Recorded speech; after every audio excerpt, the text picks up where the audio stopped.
Bonjour à tous les amis, j'espère que vous allez bien. Aujourd'hui on se retrouve pour une nouvelle vidéo. Aujourd'hui les amis, je vais vous dire pourquoi dans cette vidéo le FC Barcelone peut rêver de cette Ligue des Champions 2023-2024. Vous direz peut-être dans les commentaires que je suis fou, mais moi je vais vous dire dans cette vidéo pourquoi le Barça peut gagner cette Ligue des Champions. Mais bien évidemment c'est à des conditions que je vais vous dire. Votre avis également est attendu dans les commentaires. Et nous on va pas perdre plus de temps, je vais vous donner tous mes arguments. Restez bien jusqu'à la fin de la vidéo, c'est super important. On perd pas plus de temps, c'est parti.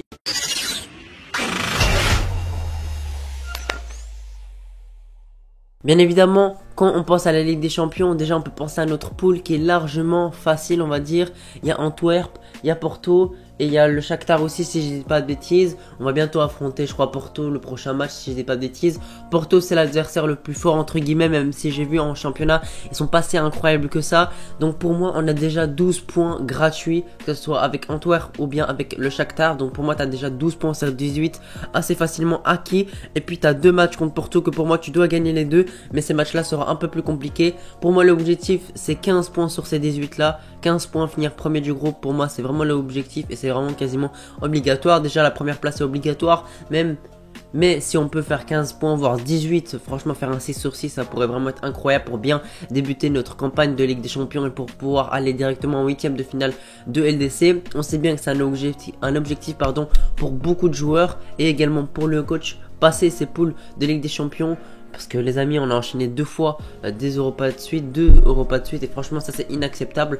Donc désormais on doit montrer simplement qu'on a un grand club et aller au 8ème de finale de Ligue des Champions et ça c'est vraiment super important pour la suite de la saison et pour moi c'est l'objectif premier. Le Barça, à part le premier match où on fait un 0-0 contre Retafe, après on a fait un carton plein, que des grosses victoires, des 5-0 que ce soit en Ligue des Champions ou bien en Liga. 5-0 contre le Betis Séville, les amis. Le Betis Séville c'est pas un petit club, c'est un grand club de Liga et c'est souvent très compliqué de gagner contre eux ou bien c'est souvent serré. Là on leur a mis quand même une manita les amis. Contre Antwerp on leur a mis aussi un gros score et le dernier match hier contre le Celta Vigo on a gagné 3-2 en marquant 3 buts. Encore une fois on marque énormément de buts, mais par contre on a encaissé 2 buts. On était mené 2-0 jusqu'à la 80e minute et on a réussi à remonter la pente en 10 minutes. On a marqué 3 buts, 2 de Levan et 1 à la fin, la 89e minute de Joao Cancelo sur un centre de Gavi si je dis pas de bêtises, si je me souviens bien. Bref, on fait vraiment un excellent début de saison, les joueurs sont en forme. Ferran Torres est excellent, Lewandowski fait son retour, il commence à enchaîner les buts. Lamine Yamal, gros crack, Gavi excellent, Pedri malheureusement blessé mais excellent. La défense est excellente en général avec Balde, avec Araujo, avec Christensen, avec Koundé, avec Cancelo. Bref, franchement en défense on est vraiment bien servi cette saison. En attaque on est bien servi comme d'habitude et le milieu est bien fourni. Malheureusement il y a une blessure de Frenkie de Jong qui devrait être absent jusqu'en décembre, à peu près novembre, on va dire novembre, mais ça peut se prolonger jusqu'à décembre. On connaît bien le Barça, les blessures souvent faut ajouter quelques semaines malheureusement, mais on attend vraiment rapidement le retour de Pedri pour pallier à l'absence de Jong. Mais pour l'instant on peut se diriger vers un milieu de terrain avec Gavi, avec Gundogan, avec Oriol Romeu et avec un retour de Pedri. Et on pourrait bien évidemment bouger Oriol Romeu ou bien aussi t'as Fermin Lopez qui est également excellent, un petit jeune de la Masia et qui peut aussi remplacer Oriol Romeu parce que pour moi il n'a pas la place pour être titulaire indiscutable. Bien évidemment en rentrant il est vraiment important, on a vu qu'à des moments il est important, mais moi je refuse de voir un Oriol Romeu titulaire indiscutable dans mon club s'il vous plaît. Maintenant les amis, je vous ai dit que le Barça peut gagner la Ligue des Champions mais à certaines conditions. Les premières conditions c'est faut voir déjà le Barça contre les grands clubs, qu'est-ce que ça va donner. Parce que pour l'instant, on a affronté des bons clubs. Je dis pas le contraire, mais on n'a pas affronté un top club. En Liga, les top clubs que tu peux affronter, c'est l'Atlético et le Real. Et en Ligue des Champions, il y a tous les clubs européens. Donc quand on ira en 8ème de finale, j'espère qu'on va y aller. Voilà, on risque de tomber sur un gros club. Peut-être on aura de la chance, on tombera sur un petit club, ce que j'espère pour pouvoir aller en quart de finale de Ligue des Champions et se rapprocher un peu plus de la finale. Mais directement au Classico, je sais plus c'est quand, c'est en octobre en tout cas le Classico, faudra monter c'est qui le patron et gagner ce match, prendre les 3 points et repasser devant le Real si on n'a pas réussi à rattraper notre retard contre le Real, parce que pour l'instant on est deuxième avec 2 points de retard sur simplement le Real Madrid. Donc ça va vraiment être très important de montrer directement c'est qui le patron contre le Real Madrid au Classico. l'Atlético. Et dans les matchs de LDC, il faut voir aussi ce que ça va donner contre Porto d'abord. Et puis dans les phases finales de Ligue des Champions, on va voir le vrai visage du FC Barcelone face au gros club.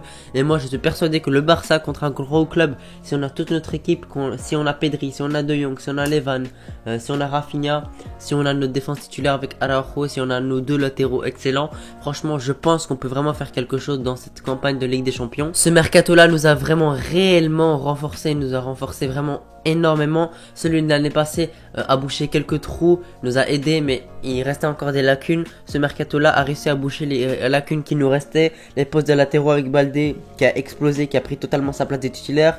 À droite, le prêt de Cancelo qui est franchement incroyable, il marque des buts, il délivre des passes D alors que c'est un latéral, il apporte beaucoup, franchement il est vraiment incroyable. Cancelo, Félix également, il est vraiment super, franchement sur son côté gauche, il est vraiment incroyable par ses dribbles, ses centres, ses buts, ses passes D. Également lui, il est vraiment incroyable, il est vraiment excellent. On voit franchement le niveau de Félix quand il joue avec un club qui joue au football et pas comme un club comme l'Atlético où là il est énormément bridé et là franchement il est vraiment pas incroyable. Moi j'avais des doutes quant à l'arrivée de Félix car je me disais que peut-être ça allait être un flop.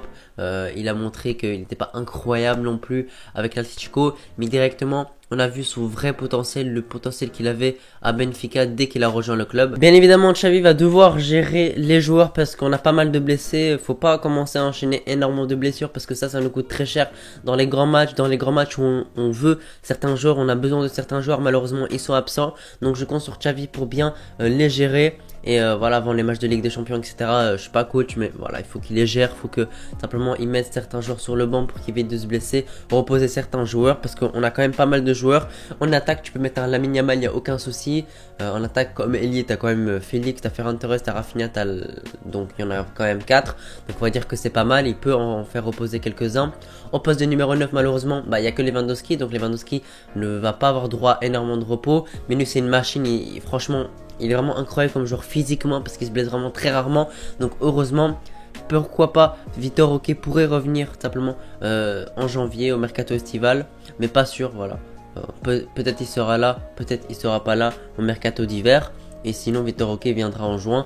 Mais on espère quand même qu'il reviendra en hiver pour pouvoir faire une petite concurrence et aussi reposer Lewandowski, c'est important. En défense, on a souvent les blessures de Christensen et de Araujo. Pour moi, c'est vraiment des joueurs en défense importants et essentiels. Donc on espère vraiment pas qu'ils vont se blesser. Araujo est revenu de blessure.